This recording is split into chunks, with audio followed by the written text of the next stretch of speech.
Kita awali informasi pertama, pemirsa. Aksi kejar-kejaran mewarnai razia preman berkedok juru parkir liar di kawasan Pasar Tanah Abang dan Tamrin City, Jakarta Pusat. Salah seorang petugas bahkan terjatuh saat terlibat aksi adu bodi dengan preman.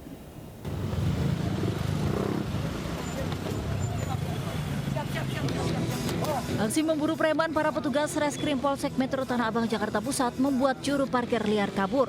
Petugas bergerak mengamankan jukir liar tersebut. Sejumlah upaya kabur juga dilakukan seorang jukir liar yang beroperasi di jalan masuk menuju kawasan Tamrin City. Dari sejumlah titik keramaian di kawasan Pasar Tanah Abang dan Tamrin City, petugas juga mengamankan belasan jukir liar lainnya. Operasi Berantas Jaya 2025 rutin digelar demi memberantas aksi premanisme berkedok jukir liar yang kian meresahkan masyarakat. Pasalnya, para pelaku tak segan meminta uang secara paksa mulai dari Rp30.000 hingga Rp60.000. Ya, kita laksanakan operasi preman berkedok parkir liar yang ada di jalan maupun yang sering terviral di Mall Tamrin City, Pasar Tanah Abang sekitarnya. Ya, pada saat kita melakukan operasi itu ada beberapa yang begitu kita tiba mereka tahu mereka kabur, namun bisa dikejar sama anggota kita. 13 preman berkedok juru parkir liar diamankan dalam razia ini. Mereka selanjutnya digiring ke Polsek Metro Tanah Abang untuk menjalani pemeriksaan. Dari Jakarta, Rani Sanjaya, Ayus melaporkan. Sementara itu, sejumlah pelaku premanisme diringkus polisi di Bandung, Jawa Barat. Sebelumnya, aksi para pelaku ini sempat viral di media sosial karena memalak karyawan minimarket hingga melukai salah seorang warga.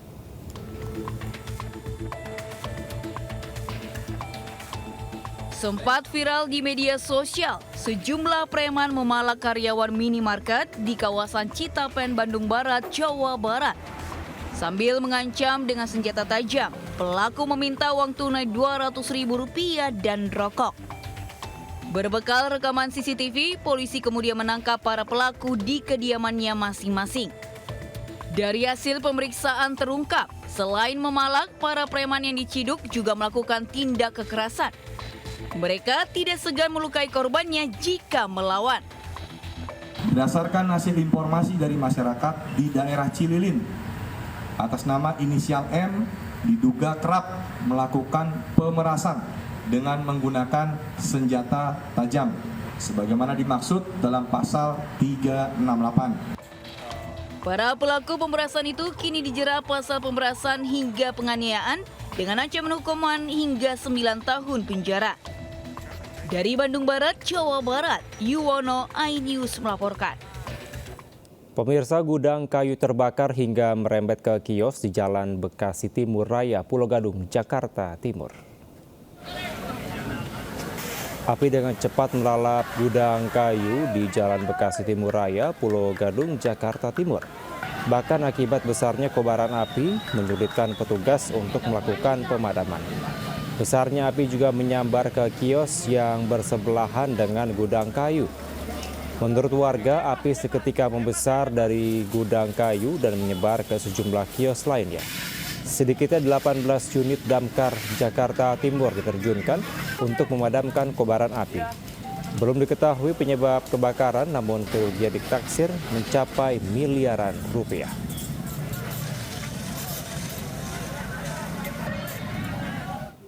Seorang petugas keamanan sarana olahraga di Kota Padang ditangkap polisi setelah ketahuan membobol brankas kantor tempatnya bekerja. Aksi pelaku dilakukan untuk membayar hutang judi online.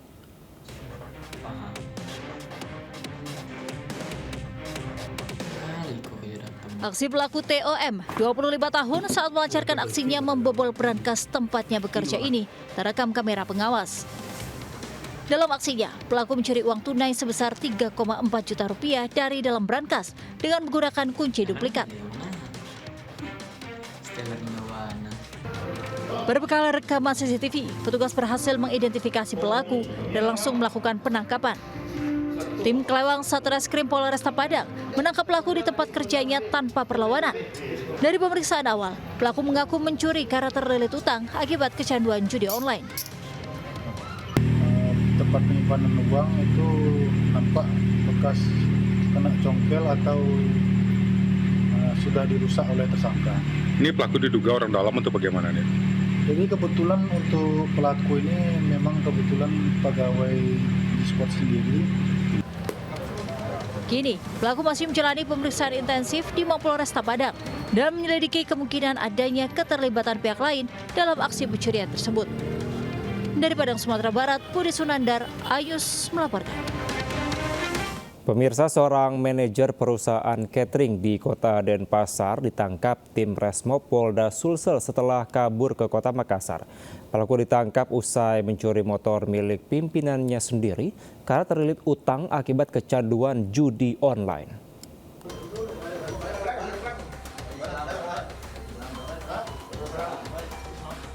Pria DAS, 27 tahun ini ditangkap tim Resmob Polda Sulsel di hotel kawasan Pantai Losari, Kota Makassar, Sulawesi Selatan. Pelaku yang merupakan manajer perusahaan catering ini ditangkap setelah buron selama hampir sebulan usai mencuri sepeda motor milik atasannya sendiri di Kota Denpasar, Bali. Dalam aksinya, pelaku memanfaatkan posisinya sebagai manajer dengan mengambil kunci motor yang berada di ruangan atasannya. Pelaku kemudian membawa motor milik perusahaan dan digadaikan kepada seseorang dengan harga 6 juta rupiah. Pelaku nekat melakukan pencurian karena terlilit hutang akibat kecanduan bermain judi online. Selain pencurian motor, pelaku juga pernah menggelapkan uang karyawan untuk membayar hutang judolnya. Menerima laporan polisi dari Polda Bali terkait adanya pencurian sepeda motor. Dan selanjutnya kami menindaklanjuti laporan tersebut dan mencari pelaku yang ada di Kota Makassar. Kini petugas Resmob Polda Sulsel tengah berkoordinasi dengan penyidik Polda Bali untuk membawa pelaku guna menjalani proses hukum lebih lanjut. Dari Makassar, Sulawesi Selatan, Yul Yusfin melaporkan. Pemirsa, maraknya aksi jambret di jalanan dengan modus menarik paksa barang milik korban diungkap polisi. 5 pelaku anggota komplotan curas ditangkap polisi di sejumlah tempat berbeda. Terakhir, salah seorang korban meninggal usai terjatuh saat tasnya dirampas pelaku.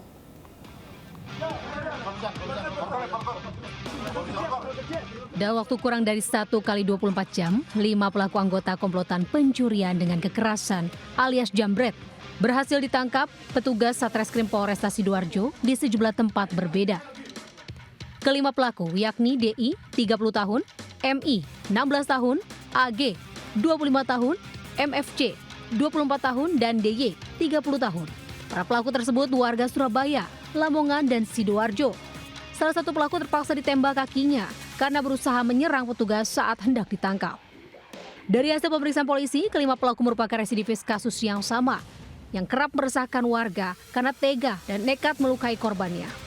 Terakhir, sebelum diringkus, korbannya diambil paksa pelaku di sebuah halte bis di Jalan Pahlawan Sidoarjo. Usai kejadian, korban yang terluka parah di bagian kepala akhirnya menghembuskan nafas terakhir di rumah sakit.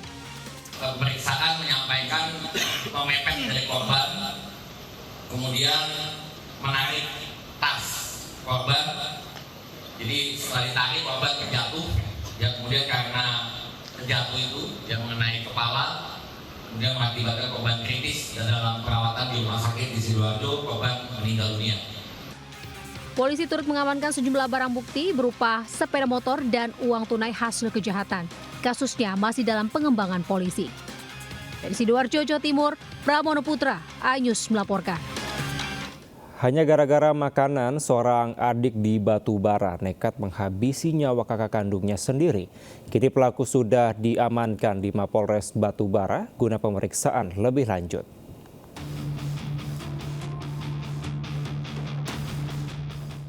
Warga desa Bogak di Batubara, Sumatera Utara digegerkan perkelahian yang melibatkan adik dan kakak.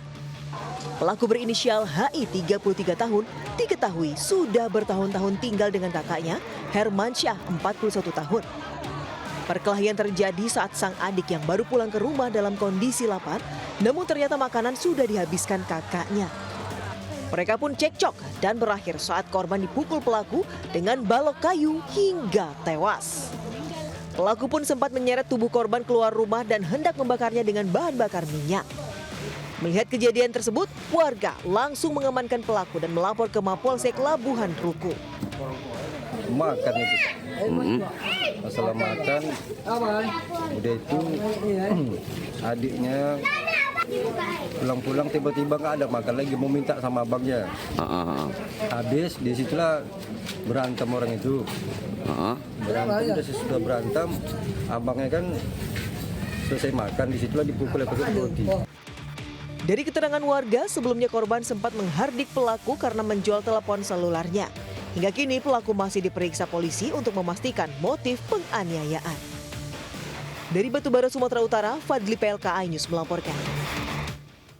Pemirsa, seorang gadis remaja di Kabupaten Dharmasraya, Sumatera Barat meregang nyawa usai cekcok dan dianiaya ayah tirinya sendiri. Pelaku emosi setelah korban menunjukkan keberadaannya ke penagih hutang.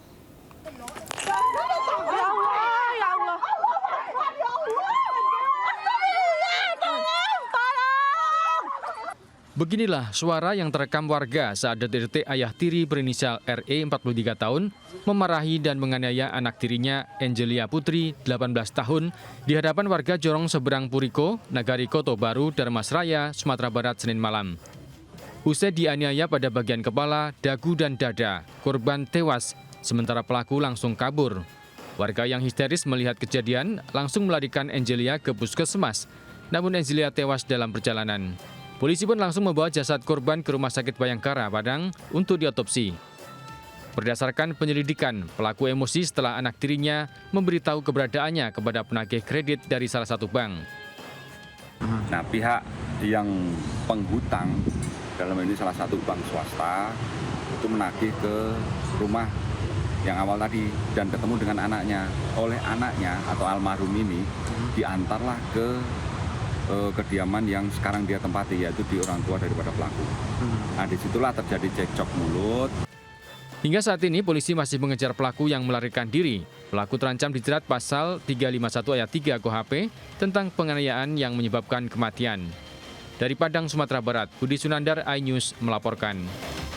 Pemirsa, berhati-hatilah saat bermain ponsel sendirian di luar rumah. Seorang wanita muda menjadi korban penjamretan saat tengah bermain ponsel. Korban terjatuh dan nyaris terseret sepeda motor pelaku untuk mempertahankan ponsel miliknya.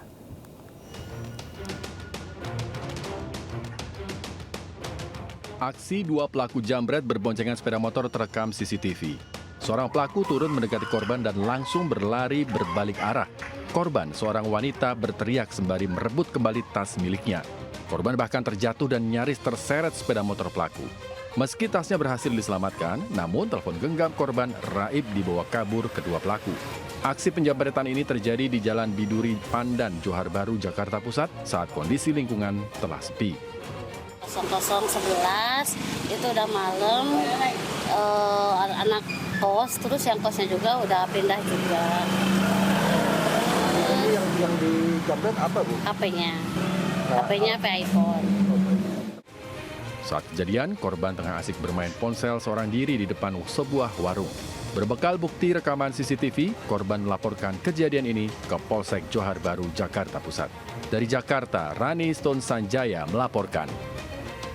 Pemirsa, seorang mahasiswi Unhas Makassar terseret air bah di Sungai Savana, Kabupaten Maros, Sulawesi Selatan. Korban akhirnya ditemukan sejauh 6 km dari lokasi awal dalam kondisi meninggal dunia.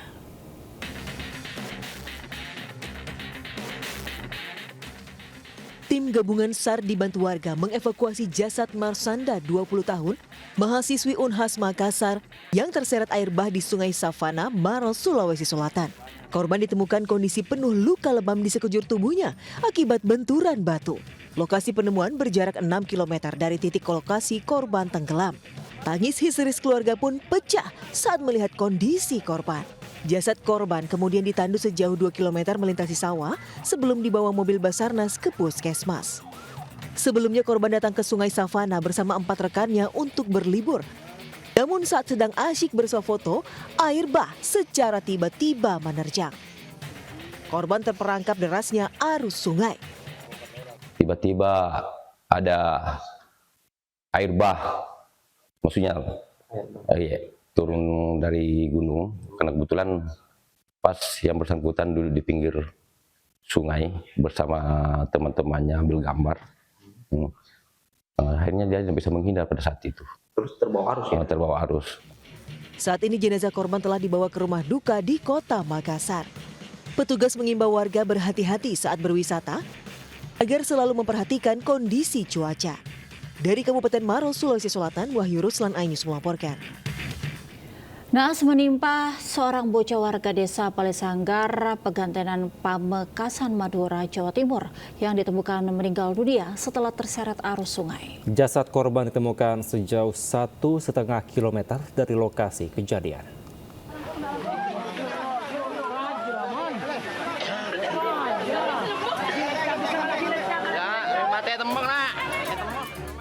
Warga desa Palesanggar, Kecamatan Pegantenan, Pamekasan, Madura, Jawa Timur dikejutkan dengan penemuan jasad bocah berusia 12 tahun.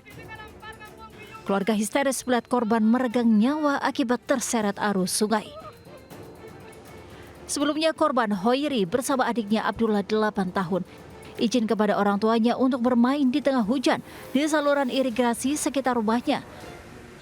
Tiba-tiba korban bersama adiknya terseret arus aliran irigasi. Melihat kejadian tersebut, warga berusaha menolong keduanya. Adik korban berhasil diselamatkan, sementara korban hilang terseret arus sungai yang deras. Tim SAR gabungan TNI, Polri, dan BPBD Pamekasan pun dikerahkan untuk mencari korban. Naas, korban ditemukan keesokan harinya di dam sungai Desa Klampar, 1,5 km dari lokasi kejadian. Ditemukannya itu kurang lebih 5 kilo lebih lah dari lokasi awal jaraknya. Ditemukan tepatnya di Desa Klampar, di Dusun Banyumas. Jadi sebelum dam Klampar. Ya, kalau dari dam Klampar kurang lebih 1,5 kiloan lah. Korban kemudian disemayamkan di rumah duka. Keluarga korban tak kuasa menahan tangis kepergian anaknya yang begitu tragis. Dari Pamekasan, Jawa Timur, Dedi Prianto, Ayus melaporkan. Hindari motor, truk tangkai Pertamina tabrak 3 ruko di Cakung, Jakarta Timur. Kecelakaan itu sempat terekam CCTV.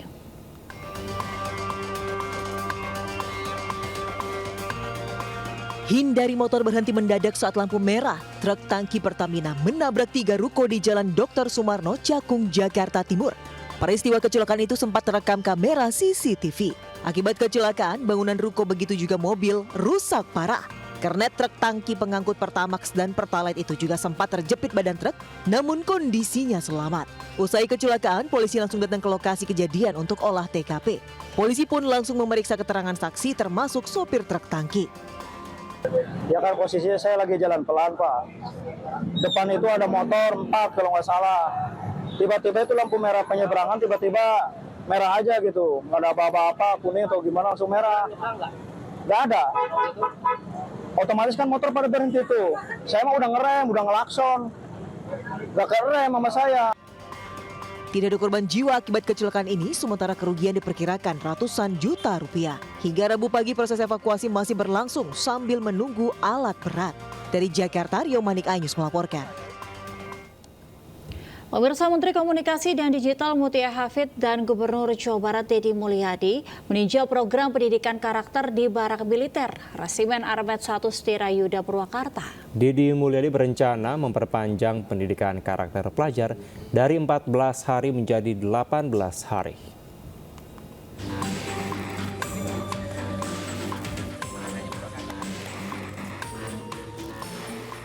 Menteri Komunikasi dan Digital Mutia Hafid bersama Gubernur Jawa Barat Deddy Mulyadi mengunjungi siswa yang tengah menjalani pendidikan karakter di Barak Militer Resimen Armet 1 Setirayuda Purwakarta Rabu pagi. Menteri Komdiji dan Gubernur Jawa Barat menyapa pelajar dan melihat langsung proses pendidikan karakter yang ditanamkan oleh pembina dari unsur TNI. Selama 2 pekan tak hanya pendidikan, para siswa juga dilatih kedisiplinan, kekompakan, serta mentalitas. Diharapkan setelah menyelesaikan pendidikan di Barak, para siswa bisa menanamkan nilai-nilai yang telah diajarkan dalam kehidupan sehari-hari. Sementara Komdiji akan terus memonitor para siswa peserta pendidikan di Barak Militer karena banyak diantaranya yang terindikasi kenakalan karena tidak bijak dalam menggunakan gawai atau minim literasi digital. Karena kan kita harus ada ketersediaan SKB secara sempurna. toiletnya, kemudian gedungnya lagi dicat, lingkungannya lagi dibersihkan, sehingga anak-anak ini dari sini nanti pindah ke SKB. Nah di SKB itu nanti kita langsung belajar akademik di setiap ruangan, tetapi pelatih disiplinnya tetap disiapkan. Kami akan minta 5 orang dari resimen ini untuk menjadi pelatih tenaga pendamping guru. Dari kami kan concernnya bagaimana untuk mengembalikan anak-anak Indonesia itu sehat, kuat, baik dari sisi mental maupun fisik. Yang kita lihat dari mengatur perilaku anak di ruang digital, termasuk potensi kecanduan, potensi kehilangan konsentrasi, dan lain-lain.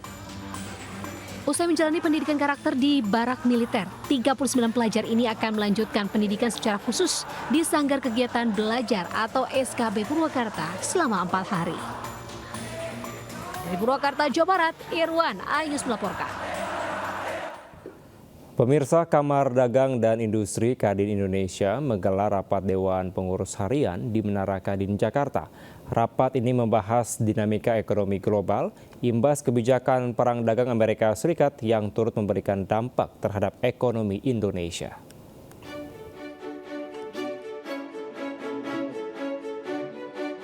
Ketua Umum Kadin Indonesia Anindya Novian Bakri memimpin rapat Dewan Pengurus Harian yang turut dihadiri sejumlah petinggi, salah satunya Wakil Ketua Umum Kadin Indonesia yang juga Sekjen DPP Partai Perindo Andi Yuslim Patawari. Perkembangan terkini dan langkah strategis di tengah perang dagang serta kondisi geopolitik sejumlah negara yang berimbas terhadap perekonomian dan dunia usaha di tanah air menjadi bahasan para pengurus Kadin Indonesia ini. Kadin Indonesia saat ini tengah membantu pemerintah dalam upaya memperkuat kerjasama dagang dengan Amerika Serikat dan menyelesaikan masalah tarif impor yang diberlakukan oleh Presiden AS Donald Trump. Sampai hari ini masih terjadi negosiasi. Ketum baru pulang dari Amerika membicarakan itu dan kita berharap bahwa ada suatu solusi yang tepat untuk dunia usaha. Semoga dengan kehadiran Kadin, pemerintah dalam semua level diberi peran penting dalam arti menjadi katalisator dunia usaha, baik dalam pelaksanaan regulasi dan ada jaminan kemudahan investasi. Dalam rapat Dewan Pengurus Harian tersebut, Kadin juga menekankan pentingnya peran bersama dalam menjaga stabilitas dan pertumbuhan ekonomi nasional. Dari Jakarta, Riki Anwardi, iNews melaporkan. Presiden Prabowo Subianto menerima bintang kebesaran negara Brunei Darussalam yang diberikan langsung oleh Sultan Brunei Hassanal Bolkiah. Presiden Prabowo Subianto tiba di Bandara Internasional Brunei Bandar Sari Begawan Rabu pagi waktu setempat, disambut pasukan jajar kehormatan sejumlah pejabat tinggi Brunei Darussalam serta jajaran pejabat perwakilan Indonesia. Presiden Prabowo Subianto menerima bintang kebesaran tertinggi dari Kesultanan Brunei Darussalam, penghargaan bernama Darjah Karabat Laila Utama yang amat dihormati, dianugerahkan langsung Sultan Hassanal Bolkiah di Istana Nurul Imam Bandar Sari Begawan. Penghargaan ini merupakan tanda jasa tertinggi dari Kesultanan Brunei yang diberikan kepada para kepala negara dan pemimpin dunia.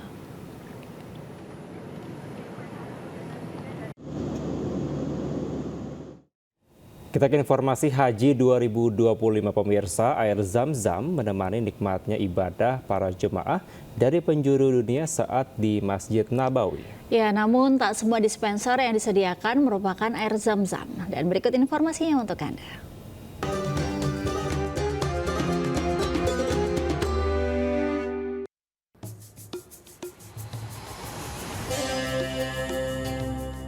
Di jantung kota Madinah berdiri megah sebuah masjid yang menjadi tujuan jutaan umat muslim di dunia.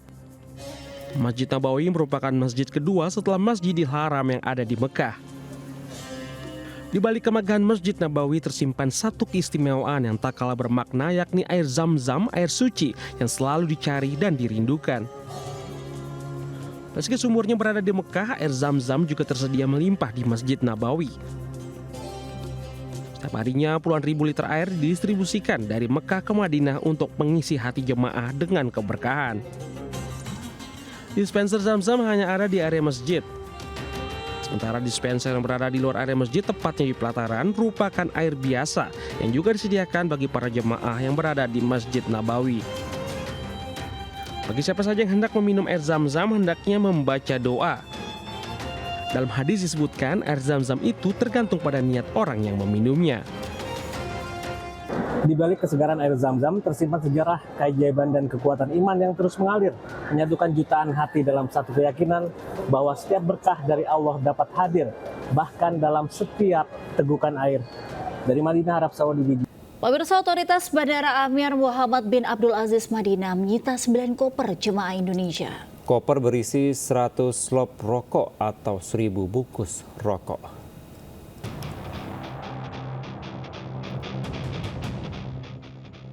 Jemaah calon haji dari kloter JKG 33 kedapatan membawa 100 slop rokok yang disebar di 9 koper jemaah.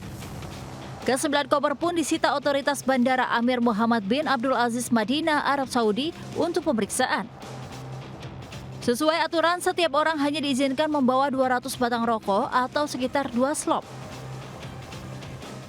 Membawa rokok dalam jumlah besar ini dilarang oleh pemerintah Arab Saudi. Kita tahu semua ya, dan pemerintah juga sudah mensosialisasikan bahwa batas paling banyak pembawa rokok ya adalah 200 batang.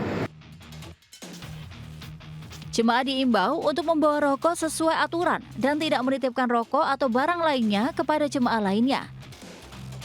Penemuan 100 slop rokok ini menjadi yang terbesar dalam penyelenggaraan haji Indonesia. Dari Madinah, Arab Saudi, Tim Liputan melaporkan.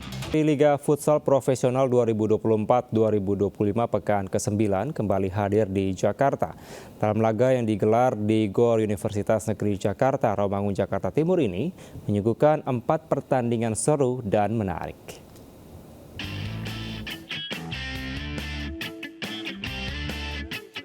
Duel pembuka Liga Futsal Profesional 2024-2025 pekan ke-9 mempertemukan Cosmo JNE melawan Sadakata United di GOR Universitas Negeri Jakarta UNJ Rawamangun, Jakarta Timur.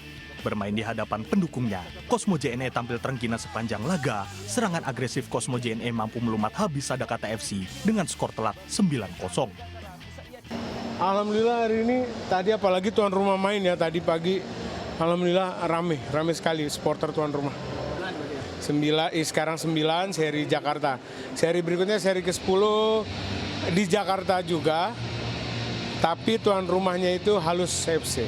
Itu akan bermain di Hall A Senayan. Pada laga kedua, giliran Halus FC yang tampil gemilang saat menghadapi Tiga Raja United. Mengandalkan umpan-umpan pendek dan tempo cepat, Halus FC mampu menekan pertahanan Tiga Raja United dan membawa keunggulan dengan kemenangan 4-1. Di laga ketiga, permainan cepat dan agresif juga tersaji dalam laga Favage Banua menawan Black Steel FC. Permainan saling menyerang kedua tim ini harus berakhir imbang dengan skor 3-3. Sementara itu, pada laga penutup Rafley FC juga bermain imbang melawan Kuda Laut Nusantara. Kedua tim bermain hati-hati dalam laga ini, sehingga masing-masing tim hanya mampu membuat 1 gol. Tim Liputan iNews melaporkan. Ya, kita beralih ke informasi yang enak-enak nih Kevin. Ada yang menarik dari ufuk timur sana, ufuk timur Indonesia. Jika mengingat Papua, tentu tak asing ya dengan papeda. Bener banget ya Angel pemirsa. Olahan bubur sagu khas masyarakat ujung timur Indonesia ini lumrah dikonsumsi oleh masyarakat Sentani Papua bersama dengan makanan khas tradisional lainnya seperti ikan kuah bumbu kuning.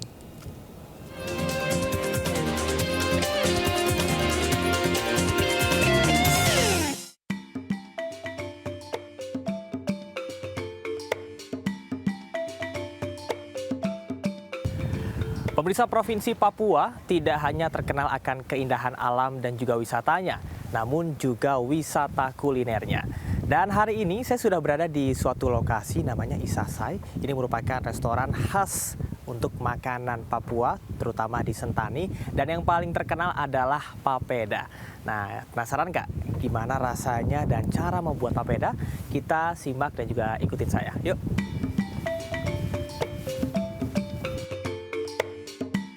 Berkunjung ke provinsi paling ujung timur Indonesia, tak lengkap rasanya tanpa mencoba kuliner tradisionalnya. Nah, di tengah restoran ini terdapat bukere, sarang ikan buatan khas Sentani yang dibuat untuk mempermudah menangkap ikan. Membuat papeda cukup sederhana. Campurkan tepung sagu dengan sedikit air dingin dan jeruk nipis untuk mengencerkan. Siram air panas ke tepung sagu yang telah diencerkan sambil terus diaduk hingga merata. Papeda biasa disajikan dengan makanan pendamping lainnya seperti ikan gabus kuah kuning. Selain itu, tersaji makanan khas lain seperti dadar sagu, pisang rebusan tani, dan ubi tumbuk atau amambra, dan aneka sambal yang tentunya menggugah selera.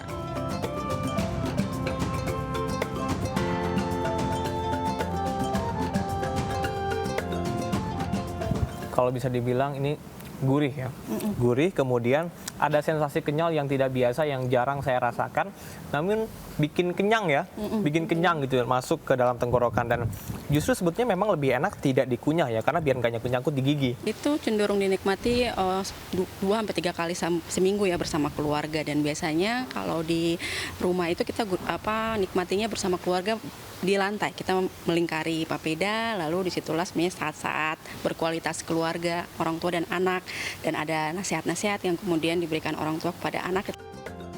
Papeda dikenal tinggi serat dan rendah kalori, sehingga aman dikonsumsi setiap harinya. Ada juga papeda bungkus dengan yang bisa dibawa kemanapun. Dari Papua, Camar Haenda, Wil dan Aulia melaporkan.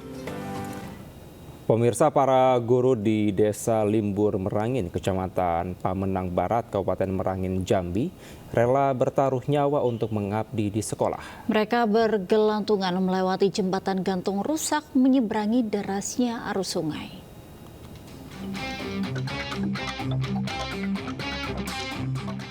Demi mengawasi anak didiknya menjalani ujian sekolah, para guru ini terpaksa berjalan di seutas tali jembatan gantung yang rusak di Desa Limbur Merangin, Kecamatan Pamenang Barat, Kabupaten Merangin, Jambi.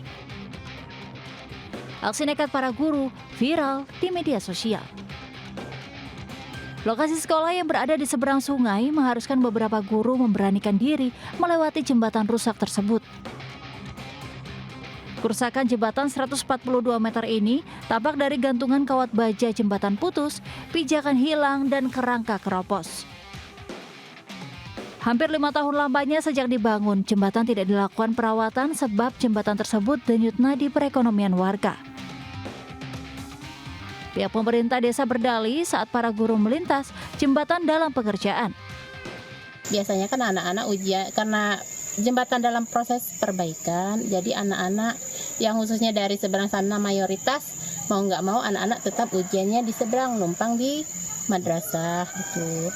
Jadi ya akhirnya gurunya yang menyeberangi. Rusaknya ini karena terlalu banyak yang lewat. Boleh diperkirakan mencapai 1.000 motor. Begitu kami memperbaiki yang di pangkal, yang ujung sudah rusak lagi. Jadi kami setiap bulan, boleh katakan hampir setiap bulan itu kami memperbaiki jembatan ini. Jembatan merupakan akses utama sehari-hari warga Desa Limbur Merangin, terutama bagi anak-anak sekolah. Diharapkan perbaikan jembatan lekas selesai agar tidak membahayakan nyawa. Dari Kabupaten Merangin, Provinsi Jambi, Sarfandi, Anyus melaporkan. Pemirsa, akibat tumpukan sampah bertahun-tahun, ribuan belatung muncul dan memasuki area pasar serta permukiman di Ciputat, Tangerang Selatan, Banten. Aktivitas jual beli pun menjadi terganggu.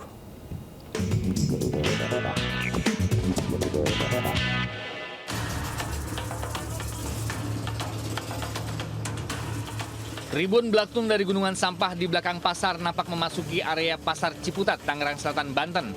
Akibatnya, pedagang dan pembeli mengaku jijik dan ketakutan hingga mengganggu aktivitas jual beli di pasar Ciputat. Selain memasuki area pasar, ribuan belatung juga memasuki permukiman warga. Salah satu pedagang mengatakan gunungan sampah sudah ada sejak bertahun-tahun lamanya. Hingga kini muncul hama belatung. Ini mulai hari ini udah masuk ke jalan ke belakang yang menuju ke rumah. Ya hampir 3 tahunan lah Bang, numpuk begini. Oh, siapanya numpuk? Kalau untuk ada belatungnya Bu? Ya setiap hujan sampah penuh, belatung pasti penuh. Usai kemunculan ribuan belatung, petugas segera membersihkan gunungan sampah yang ada. Petugas mengaku jika sampah yang ada bukan hanya dari pasar, namun juga dari sejumlah wilayah. Dari Tangerang Selatan, Banten, Nunung Purnomo, iNews melapor. Pemirsa, aksi kejar-kejaran mewarnai razia preman berkedok juru parkir liar di kawasan Pasar Tanah Abang dan Tamrin City, Jakarta Pusat. Salah seorang petugas bahkan terjatuh saat terlibat aksi adu bodi dengan preman.